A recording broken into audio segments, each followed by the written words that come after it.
Chappie has another Lucent Beam. And another Poison Touch in one more second. Yeah, General's dead for sure. Trying to do some body blocks with the boar? No. Poison Touch at 1 is so underrated. I mean, I shouldn't say this as it's not going to be able to help disengage. And that means that this sniper is easy pickings. Unfortunately, Biver's still level 1, but a nice route by Dendi is all they need. And so Sprint is not necessary. Crush into Split Earth. Now Miposhka comes in, and a big heal bomb onto Dendi. Poison Touch is going to get the kill, and now Biver on the run. He's hit level 2, so he can start sprinting. And Armen had long left at that point. Armen looking for a Split Earth. But it's still kind of difficult to get a kill on Chappie. She has 380 move speed with these boots. Now she's slowed up with the boar. Armen does not cancel it in time, but the Edict in the grave! Armen has a double damage rune. He's thinking about diving, but the creep wave comes at the last second. So close! Now Chappie salves up, and he's going to get the turnaround kill on Armen. Now General is slowed down with the Poison Touch. Miposhka comes in with the telekinesis, drags General back. Fade Bolt, not even necessary. General will find no creep wave there. And what a turnaround by Empire. They want to finish off this tower. Ghost Stick's here. He's going to soak up some of that Edict damage. Crush does not connect. And now a lot of overpower is used, and the Eclipse comes in. Pycat uses Enrage, but that just means that RMN is going to be the main target, as Pycat Enrage, unfortunately, does not do anything to prevent a Culling Blade. Inching forward. He wants this creep. He wants that range creep. As soon as they see that opening, they go, and down goes the sniper. Range creeps have been the death of so many mids. Like, you know, in the back of FN's head, he was just like, probably shouldn't go for this. But the Siren's call. There's a wraparound. RMN in position, it's nighttime now. Blink in, 3 hero Earthshock, triple Remnant onto 4 heroes into the 4 hero Split Earth. And they get all. They get all. There's no other way to put it, they get all. Yeah, I'd dance too, RMN. What an Earthshock, what a Blink Dagger reveal. Empire are confident in their late game. Which is why... Oh. They get the kill onto Rubik, who's just trying to go for some wards. And Pycat... Oh, the Centaur's Conqueror Stomp. Biver doesn't even need to use his stun. Pycat goes looking for something else, and then he's just like, alright, I guess I'll get the kill on you.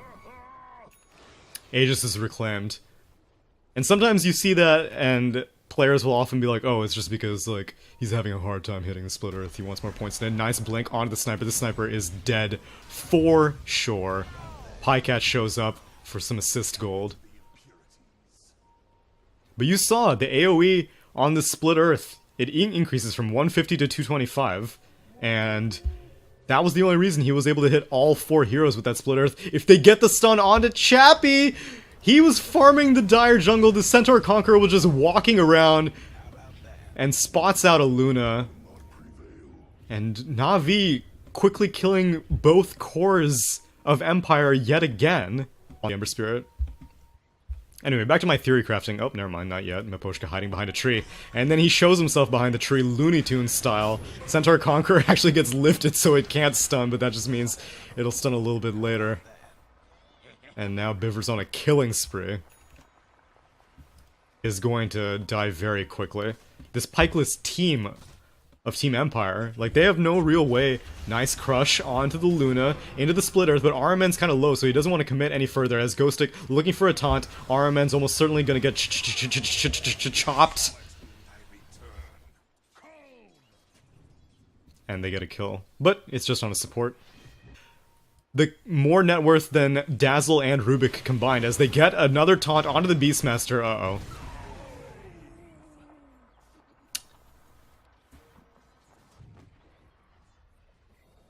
Thrilling. Crush in onto the Rubik. No bashes yet, but the blink in from Ursa. Ghostic's gonna take a bunch of damage from this Ursa as a result, and Rage is used, and it's a Scepter in Rage, so he's gonna have it pretty soon after. He's taking quite a bit of damage from this Loosened Beam. Eclipse is used, Assassinate for the Vision. Down goes the Ursa. Assassinate again gonna be used again for Vision on Biver, but he doesn't get the cast animation off in time, and Biver's actually gonna get out, but there's a wraparound from Na'Vi. They get the Searing Chains, it's used on a boar, especially against a team with a lot of slows. Second Roche goes down. 20 minutes in. Wasn't word on the street that move speed talents were like some of the worst talents? Uh-oh. Chappie. Crushed into the Split Earth, into the BOTs of Ember. No point even going for the Eclipses, you are now dead. Luna's the one who wishes to— oh man, there's a push going on in the bot lane. FN gets extremely low, but he survives with the Grave. Now Pycat, he basically is going to give up his Aegis to the Blade Mail of Ghostic. General getting a kill on FN. Oh man, did he kill the Necro Creep? He killed the Necro Creep with Shrapnel! I don't know if General let that Necro Creep sit inside of the Shrapnel, but if he did, that was genius. Oh my gosh. They get the kill on the Sniper. I can't believe that. Crush in onto the Rubik. He goes down. Buyback on the Dazzle. Dendy's taking a lot of damage from this Blade Mail, and his Remnant is very slow. Will he be able to slide a fist? No, he does not. He turned around, tried to look for a unit that he could slide a fist onto, but he had nothing, But either way, a very unpleasant way to die.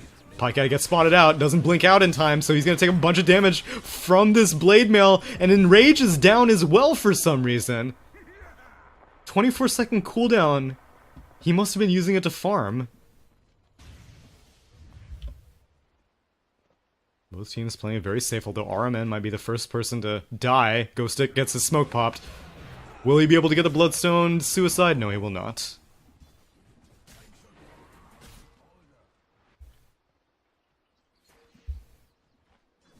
Uh-oh, Chappie's farming up Ancients.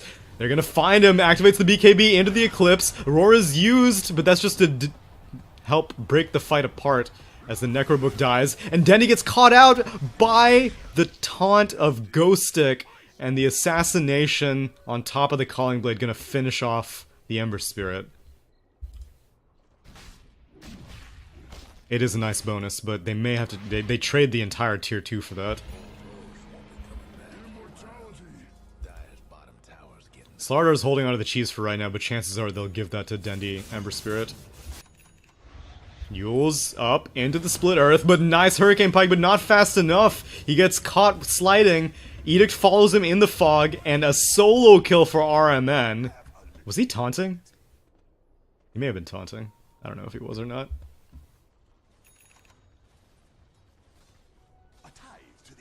Oh, they see the Sniper. They get the Blink Crush into— wow, that is so much damage with that Enrage. The Sniper has spent so much time dead in, like, the past 10 minutes. Definitely one of the closer games that we've seen, as Blink in onto the Slardar. Ghostic as the Blade Mail activation. That's a dead Slardar for sure. It was smoked up. The rest of his team, Ghostic, goes into his Shadow Blade, which I didn't mention, but yes, Axe does indeed have a Shadow Blade. They spot out Biver, they get the Blink initiation, but not the best target they could have found. It's possible that even RMN would have been oh yeah, actually RMN is a much better target. You're getting kind of distracted by Dendy on the sides. But Chappie's gonna have his Manta Style up. And General does not have Roar. In fact, he doesn't have a life, he's dead. Lift up onto the Leshrac. Buyback from the Beastmaster. Yule's to dodge a lot of that Eclipse damage as King R goes down in the background. Luna taking a lot of Fury swipes, as is Ghostic now. Luna's gonna barely get out. No, she does not. She dies ultimately. FN gets the kill onto the Ursa, but at the cost of his own life. Nice onto the high ground, and he's gonna get out. There's nothing to stop it. Yule's was on cooldown. Split Earth, I guess, was on cooldown. I guess Searing Chains was on cooldown. It was all on cooldown if we reached that point. Lift up onto the Ember Spirit, not dealing very much damage, but the triple Remnant steal by Miposhka deals more than enough damage onto Dendy who's dead for 85 seconds, may have to use buyback. It's a tier 3 exposed, which means that glaives are going to be bouncing around every which way. Buyback on the Ember. I can't believe Bivver actually gets that Blink Dagger off, but he successfully goes on. Wow, meanwhile Beastmaster dies to Axe elsewhere. Bivver taking a ton of damage from these glaives. Chappie is still in good shape, hasn't even activated his BKB. Now he will, just to dodge the Split Earth. Dendi trying to get some Searing Chains onto the backlines, but they're going to lose that mid-rax. And now they're going to initiate with Ghost Stick. Again, Miposhka with the... This steal is so effective. He's going to pluck Leshrac out before he can get the Split Earth. Chappie going to get Shallow Graved in the perfect time, so Eclipse is still bouncing around. And Chappie's still on the run, but he does not have any way of escaping. But still a lot of damage. Ghost Stick's going to get out. Sniper got out. But they have buybacks if they need them. And, I mean, it was an expensive defense as well. They had to buy back on the Slardar. Roar in onto the Sniper. This time they're going to go for the kill. Gets a bash, but Ghostic, he gets the call before Bivver goes for the crush. Now the Grave, the pushback into the Shrine, healing him up. Dazzle's going to die, but still he's keeping the Sniper alive, and that's all that matters. Luna buys back, Axe buys back. They get the kill onto Dendi, who's dead for now 110 seconds. He had to buy back as well for that defense. Pycat's safe for right now. Roche is actually very, very slow. They're gonna have to send the Sniper back. Raxes are taking some damage. Pycat's going in with that Desolator. In comes the Earthshock. Arman is very, very slowed with that stolen Earthshock. Roar in on the BKB Sniper, but since he already BKB, there's not very much damage that they can deal. Arman blinks out, and he's gonna TP out. General is going to die, but at least Ursa got out, and they got both the Raxes. Roche finally goes down, and no one has picked up Cheese. Please tell me she had backpack slots. I can't believe she had backpacks. Oh, again, another Sleight of Fist. Chappie is so difficult to deal damage to. They're still chipping away, finally take down the tier 3, and now glaives are gonna start bouncing all over the place. Chappie still has BKB, almost Manta dodges the Split Earth, that would've been sick. Pycat goes in, Chappie's still holding on to BKB, will probably not use it until his second life, as, oh, never mind, he activates his now, so that he can continue the Eclipse damage. Rubik goes down, but the Beastmaster trades for it. Bivver gets a crush onto 2. Chappie's still doing a lot of damage, still has his Aegis if he needs it, gonna die to the Pulse Nova. Down goes the Sniper on top of it, because Dendi is still in the dealing tons of damage. Ghostic goes down, Pycat's not taking very much damage from Chappie at all, and down goes the Luna. All 5 heroes for Empire are dead now.